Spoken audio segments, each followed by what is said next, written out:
Next, I'm going to show you a small project, a real fun project.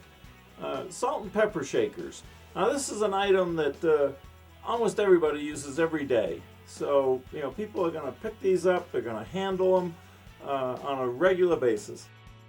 Fun project. The small size really lends itself to making multiples. Follow along. I'll show you how I went about making these. Actually, I made 4 sets at the same time. To get started, I've made some simple laminations here.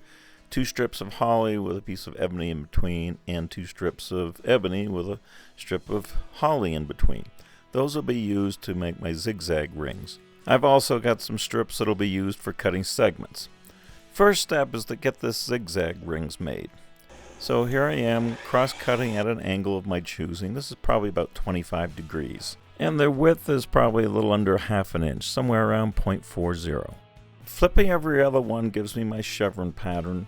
Combination rub joint and spring clamp pressure puts these together. I'm being extremely careful to line up those points on both sides of each glue job. So after I've got the pairs put together, I want one smooth side on each one of these chevrons. Then I can take those smooth sides, put them down on double-sided tape on a parallel strip of melamine. This will allow me to run them through the drum sander, get nice parallel surfaces, then go from the drum sander back to the table saw. Trim off one edge, adjust the fence, trim off the other edge. Then adjust the fence again, trim the other edge of the holly, bring the fence back in, get the other edge of the ebony. Now with my chevrons and rectangular shapes, I can go to my chop saw and put miters on the ends. My saw is set at 22.5 degrees. There are 8 of these in each ring. After doing one end of all of them, I'll move the stop block in a smidgen and match the other side. Gluing up a zigzag is a multi-step process. Pairs, followed by quarters, followed by halves, followed by the full ring. The key is to really focus on the alignment of the intersecting tips, both inside and outside. There's a more detailed lesson on zigzags in my Volume 2 DVD. Using the final dimensions of the completed zigzags, I can proceed with the design. I'm just transferring the zigzag dimensions onto this graph paper. Now I'm going to put a border about 1/8 of an inch above and below the zigzag. My material for my main body rings measures about 0.8. If I create rings from that material and split those rings, I'll end up with rings approximately 3/8 of an inch tall. So those are the marks I've laid here on the paper. With a little doodling, I can now create a curve that'll encompass my insert. There's nothing fancy here, and there'll be some design opportunity on the lathe. Folding the paper allows me to trace and create the curve on the other side.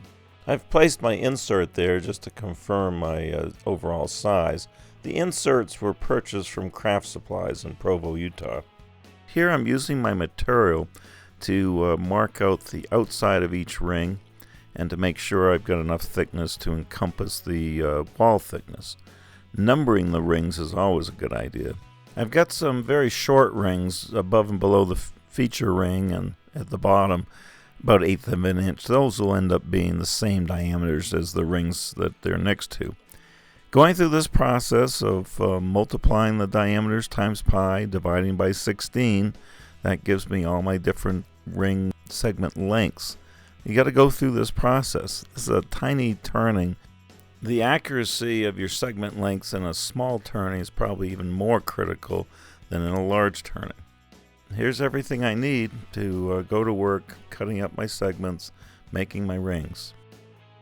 I'll just mention there are some very good computer programs that make this even easier. To speed up the process of cutting segments, I'm using a stop block that's angled at the same 11.25 degree angle as my saw. You've got to be very careful to line up the tips. Notice the foam on the underside of my hold-down device. This is a very quick way to generate a lot of segments. Notice in these dry fits I've randomly positioned a few contrasting colors. Small segments are a little more hassle to deal with, but the glue job's the same. Half rings with the little dowel spacers, In this case, lots of doubled up small rubber bands. Look for the gap in between the half rings. If that gap's not parallel, there's something wrong. That's a key. Here's all my rings in order. After all these half rings are put together, they'll eventually be split into 2 rings each. It's really a quick and easy process to prepare small half rings for gluing into full rings. Make sure you take the time to inspect though. They've got to be good fits. Here are all my full rings. As these full rings are curing, I can prepare waste blocks. These are little circles of mesquite with a center hole drilled that fits onto a screw chuck. A little tightening here, get some snug. I'm just rounding them up and flattening them, getting them ready for that bottom plate of solid wood to start the construction. Here are the solid pieces being glued on individually to these glue blocks. The beauty of this process is they can go on and off that screw and always maintain an accurate positioning on the lathe. Before splitting my main rings, I need perfect gluable sanded surfaces on each side of these rings. Now once I've completed that, over to the bandsaw. I'm going to use this simple device, 2 boards screwed together with some gripping foam liner. This will really secure the ring, the round object if you will, going through a bandsaw blade. Cut them really slow to stay in the center. Here are all my half rings. They've got one side all sanded. The next chore is to get the other side sanded, smooth, and get consistent thicknesses on all these rings. This is one way to do it if you have a drum sander. If you don't, then you're forced to do this one at a time on your lathe, putting them in a chuck and flattening them that way. But this is a very quick and easy way using the drum sander. Here are all my rings. They're perfectly flat, smooth on both sides. I've paired them up. I'm just gluing pairs together. I'm carefully eyeballing the center of the seams and just stacking pairs using these spring clamps. This can get a little confusing if you don't have a system for keeping track of what goes where. For the next step, I'm going to put those waste blocks back on the screw and prepare that base solid piece of wood for the first segmented rings. True it up round, flatten it, reduce the height just a little bit, hit it with a sanding block. It's now ready for the first of the segmented rings. I'm going to make a total of 4 sets of shakers, so I've got 4 of each color. Here I'm putting on an ebony ring. It's much thicker than I need, but I can get 2 out of this, so I'm parting this off, truing this up ready for the next holly ring that'll go on here. This next ring is just the opposite arrangement. I'm still using that pencil line technique for flattening. The little cutoff rings, they didn't go to waste, they were put on the other sets of bases. Here's all my components and getting ready for the next segmented ring here. Putting some pencil marks there, designating where my seams are, doing a dry fit to line up how this is going to fit together, bead of glue, and I'm using the tailstock as both a centering device and as a clamp. There's lots of different components to this, and I can work on different areas at the same time. Here's a zigzag ring being held in a chuck on my mini lathe. I'm just truing up the surface, dimensioning it, flattening it, getting it ready. I can add now a ebony ring to this. Once this glue joint is dried, back on the lathe it can go. Part this off, true it up so the zigzag ring can be added when I'm ready. The part that was parted off, that can go on one of the other zigzag rings. Here's a look at the current status. It's a matter of keeping track of where everything goes and then just joining one component to the next and so forth. Here's a typical operation. I'm joining a ring. It was flattened and sanded and so forth. I can now join zigzag rings that already had their solid border rings attached. Then on top of the zigzag, another solid colored ring, followed by one more pair of rings. With these all together, now the real fun can start. The wall thickness is just thick enough to have a little bit of design option on the lathe.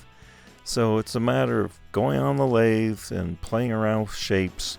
The first step obviously is to get rid of all the stair-stepped ridges, get it round and smooth. So taking minimal wood, I'm just getting rid of all the glue joints. and just kind of eyeballing the shape, getting the inside hollowed out. Eventually that has to fit the glass insert, and just playing here on the lathe, trying to get a shape. A little shear scraping to get a nice surface. These are kind of fun to turn, and having a little shaping option makes it even more fun. The inside has to fit the insert, but not too tight. Well, this project's almost done. I've got my shape, but I've not sanded these, and I have not put finish on. These were only glued together yesterday. And one of the problems with segmented turning, which I should have talked about in other lessons, and I just realized I've never talked about this, and that's the little ridges that sometimes form at glue joints. Well, when you glue something like this together, any segmented wood turning, you inject moisture into the wood. The wood has to swell as a result of that moisture. And if you don't let a proper amount of time go by for the glue to completely cure, for the wood to shrink back down to its original dimension, then little ridges can form. To help avoid that problem, you can't rush this. You got to let this glue completely cure. And that can take a week or so. So at this stage of this project, I'm going to put these aside for about a week in a nice warm environment, let that glue completely cure, let the wood stabilize, and then it'll go back on the lathe. I'll do a very light shear scrape, and then complete the finished, the sanding and the application of finish.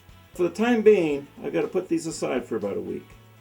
Well, as it works out, it's been over 2 weeks, and finally I'm back to this little project. I'm removing just a smidgen of material as I improve these surfaces. I'm going to power sand starting at 220 up through 400, and then multiple coats of def spray. I'm starting with gloss to build up the finish faster. I'm hitting it with a sanding mop in between coats. I'll put a coat on, 2, maybe even 3 times a day. I'll build up this finish using the gloss. Now, after putting about 3 or 4 coats in that manner, off the lathe they come. But I've got these bases to deal with. They're pretty ugly. Now, I could simply power sand those, but I can get a much nicer looking base if I can put them back on the lathe and turn the bottoms. So I've changed the jaws on my chuck. I'm turning a little custom dovetail there, which will allow me to grip the top end. Very light turning on the bottoms here, just to get them a little bit concave. Rounded the outside edge a little bit. Power sand them up to 400 grit. Put a couple of decorative grooves. And the next step is just to sign them. These will obviously stay together as pairs, so I'm only signing the base of the holly pieces. I probably ended up with close to 10 coats of this spray finish. For a final buff, I switched my sanding mop to 400 grit. Now, the last step obviously is to get these inserts put in. I'm using this glue that I purchased from my local hardware store. Never used it before, but it's a very thick, gooey, clear, caulking kind of material. Seems to work pretty well for this. Well, that was good timing. It's dinner time.